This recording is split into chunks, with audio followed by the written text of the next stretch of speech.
Hey there, folks. Welcome back to Spectrum Pulse. We talk about music, movies, art, and culture. Before we go on any further, if y'all would like to like and subscribe, I'd be extremely grateful. This channel got incapacitated by a hack about a week ago. I'd really like to rebuild things to where they were. But now on to the matter at hand. We got a solo album review of the newest project from Lana Del Rey, Blue Banisters.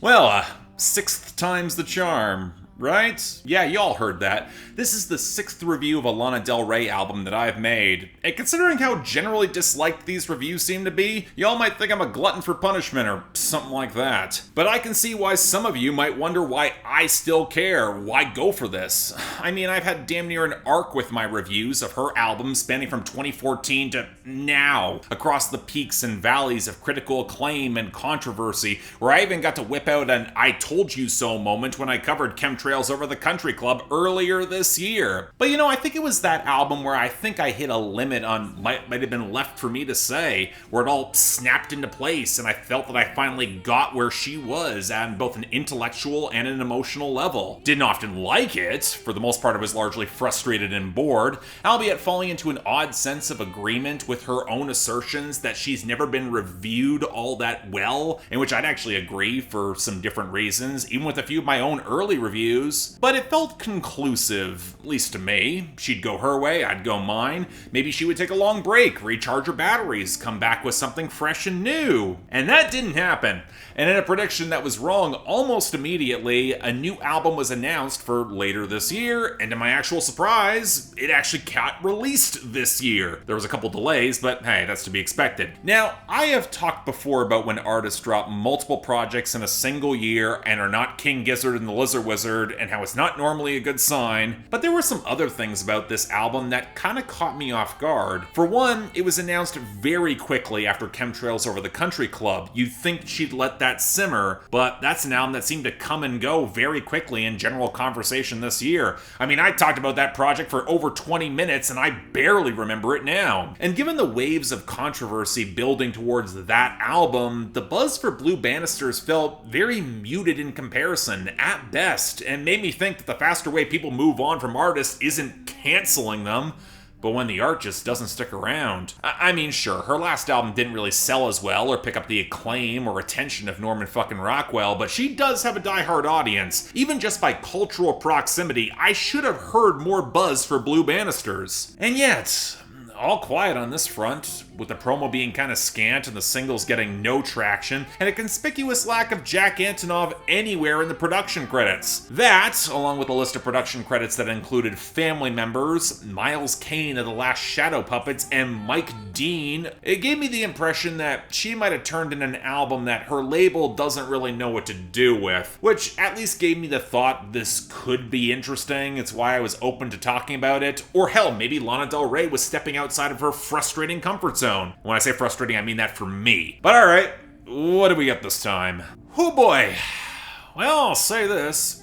If I was at her label, I don't know what the hell I would have done with Blue Banisters either. If you were going in expecting the B-sides of Chemtrails Over the Country Club, this is not really that. If anything, the best way to describe this album is to point at all the weird, slightly off-kilter genre bending that she put on the deep cuts across Lust for Life, but then make it the majority of this album. So in comparison with her catalog, it's a really strange listen. The sort of project that feels more experimental and fragmented and weirdly insular than something built for grand statements or setting more of a vibe. So while I would struggle to call it good, it is interesting in its own way. I can see a fan base having some fun hot takes by calling this their favorite, and I kind of would get it. But I want to start this by saying that it's still very much a Lana Del Rey album with all its unique little quirks and frustrations. We're not getting a genre shift away from the sleepy, shamelessly retro baroque pop that really is her standby. And a lot of the issues are just structural at this point. It's too long, there's no sense of pacing or momentum, and if you're not engaged with Lana Del Rey's delivery or presence, the lack of striking hooks and consistent song structures will make this a slog, especially by by the final third. Now, let's be real, this has been an issue for a while now, even when Jack Antonoff was co-producing and let her songs just meander, but with a lot of the arrangements really scaled back, it gives you a lot more space to focus on all the cracks that come up in that formula. Now, to be fair, some of those cracks being exposed is intentional, sound more raw, deconstructed, more direct, and we'll talk about that when we get to the writing. But it's hard for me to fully embrace a lot of the atmosphere when I keep noticing how haphazard the vocal mix is, especially with as many overdubs as are here, or how any guitars on this album are more texture than melodic tone, or how despite having a full team of engineers and mixers and producers that worked on this, it feels way messier and less consistent than it really should. This was one of two major issues I did not expect to hear following off of Chemtrails, and it adds a lot of cracks in any sense of vibe that she's trying to present. I mean, on the one hand, the album's a lot less stylized, so I guess you might get away with it for making it feel more intimate. But on the other hand, it's just distracting as hell when the vocals start clipping on Arcadia or Wildflower Wildfire, including Mike Dean providing some grainy percussion that just sounds like total ass on that song, or go for Living Legend, the last of which is notable because she tries to process her voice to sound like an electric guitar for a solo. Honestly, just kind of made me wince. It just feels really awkward. It did not work for me. Now, granted, I'm conflicted about the vocals on the album as a whole, as per usual. Now, I used to be convinced that Lana Del Rey is a pretty weak technical singer with limited breath control at best, and let's be real, it remains a glaring issue whenever she goes for her baby voice cooing that I've never liked. But I'm also starting to think that's not really the full story here,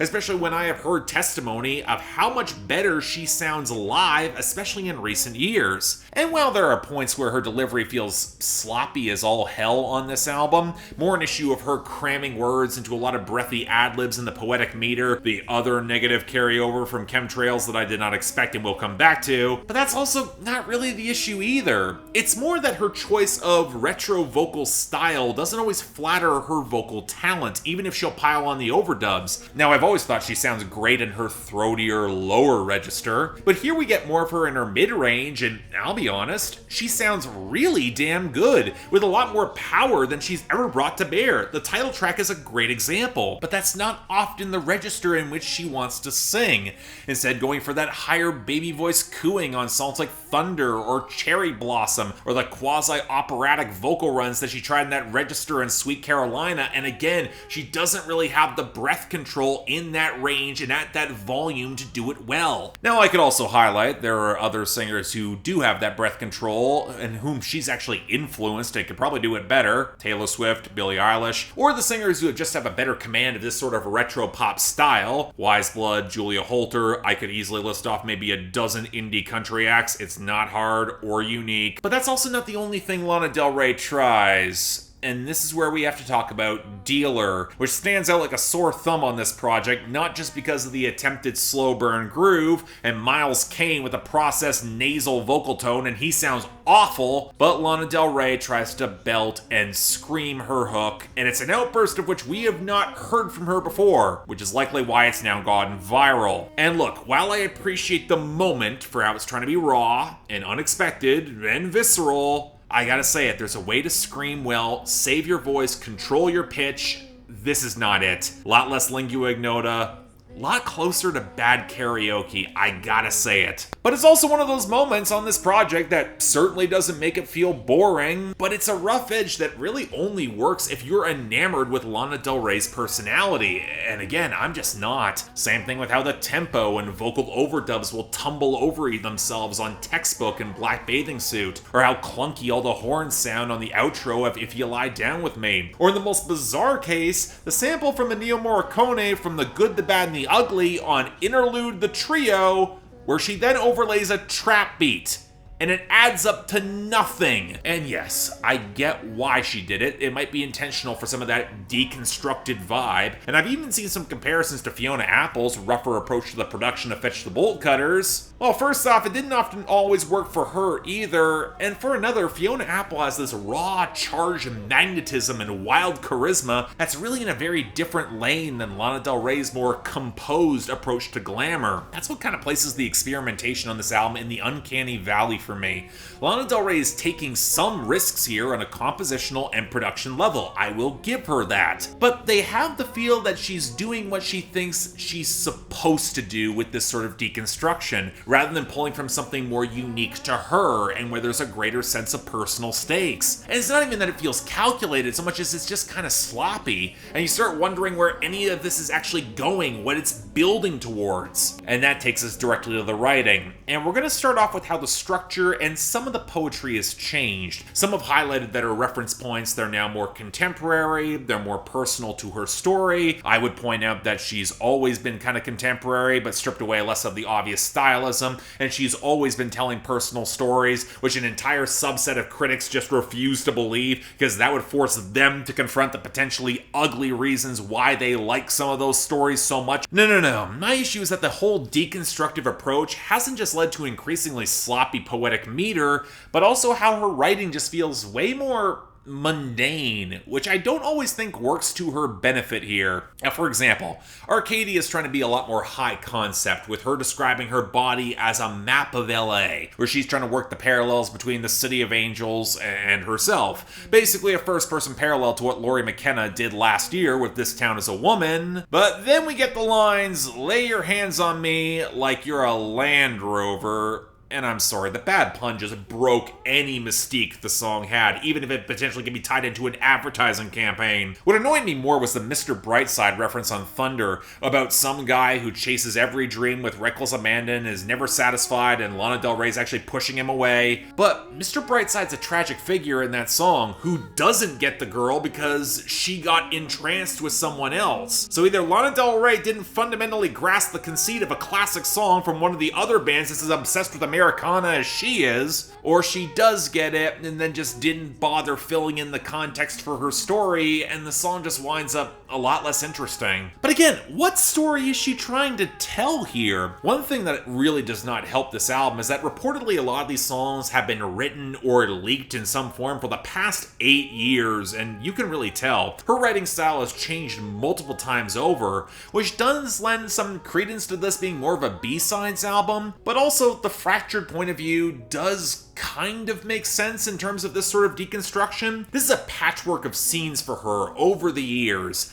And you know, some of the self-awareness of Norman fucking Rockwell is in frame here. So it's an album that seems to want to start questioning things about what she's previously believed. She's a little less drawn to the bad boy archetype, as I've mentioned, and the title track actually touches on that pretty well in respect to the success that she's found, where she doesn't want to be someone else's muse, especially within traditional patriarchy, and where on Violets for Roses, where she's in the idyllic settled scene, she realizes she doesn't want to have to give up on her dreams to settle down in this form. Now granted, that's also a song where she revels in the glamour of folks taking their masks off, and a line about how she will break dance to the backbeat, so it feels kind of detached from reality in a really wonky way. Kind of similar case for Textbook, where she'll talk about having gone to a Black Lives Matter protest because her hope that this new connection will help her break away from the traditionalism that she knows, and it's also rooted in her messy relationship to her parents. And then we'll reference the old show tune Old Man River, and that's all kind of awkward,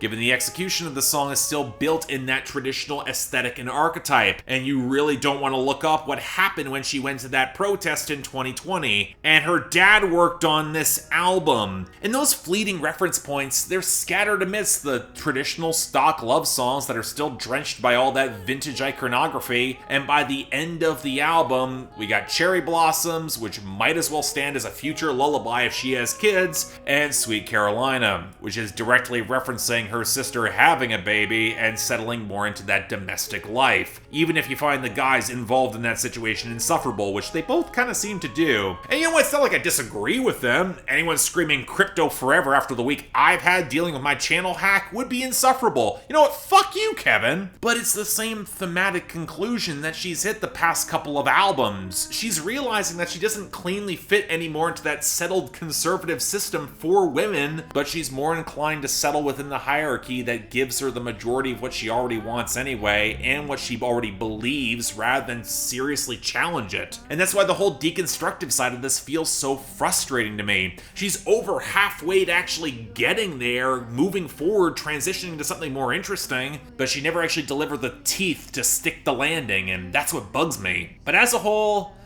you know, there's a part of me that actually kind of wants to be forgiving of this, because at least some of the mess feels purposeful this time. But I can't escape the feeling that across the board this feels like a half measure, and it came at the expense of some decent song construction and consistent production and making an album that pays any of these ideas off. It does feel more personal to her given some of the more intimate framing, but it also leaves you with her for longer than you might want, especially when it feels like she is on the cusp of having a breakthrough. You know where she could go, but she just never goes there. And even then, the execution across this album is really rough, especially as I would argue that across the board for the non-diehard fans, it's short on hooks, it's short on momentum, and compelling poetry that you haven't heard before. But you know, at the same time, there's also a few beautiful moments that contribute to good songs, like the title track and beautiful, if not really great ones. And it also reminds me of Lust for Life, which is also not good, but in isolated patches, I will defend parts of that album. So strong 5 out of 10. I think it's more interesting than Chemtrails. I would at least recommend you check it out for the mess. It's kind of compelling, but it's also still Lana Del Rey. Even in the mess, you probably will know what you're gonna get. And I kind of did. So this review might wind up me repeating myself from earlier this year. Hey, hope you all stuck around. But yeah, thanks a lot for watching. If you'd like to like and subscribe, again, I would be very grateful. A lot of what I've been doing with my channel, the reason I've been a little less active is, again, I got hacked by cryptocurrency scammers of some type. It took a while for me to get my channel back. There was the hack, the massive loss of subscribers, then YouTube deleted my channel in the process of restoration. Thanks a lot to their automated systems. It was a real wild ride. But hey, if you guys want to get involved and help support the channel, I'd be extremely grateful for that. Again, comments are down there. Have fun. Again, I'd be happy to see a bunch of you guys, or which one of you have stuck around. But beyond that, if you guys actually want to support the channel, which again, I'd be extremely grateful for, or get into more arguments with me directly on my Discord, or get albums on my schedule, link to my Patreon is right over there. Once again, don't feel obligated. I will be okay, but if you want to, I mean, I'm not going to say no. Beyond that, though, hey, again, I really appreciate all of you who have stuck around and who are coming back for this. I do appreciate this. But hey, and then I'll probably have more solo reviews coming. Until then, I'm Mark, you're watching Spectrum Pulse, and I'll see you next time.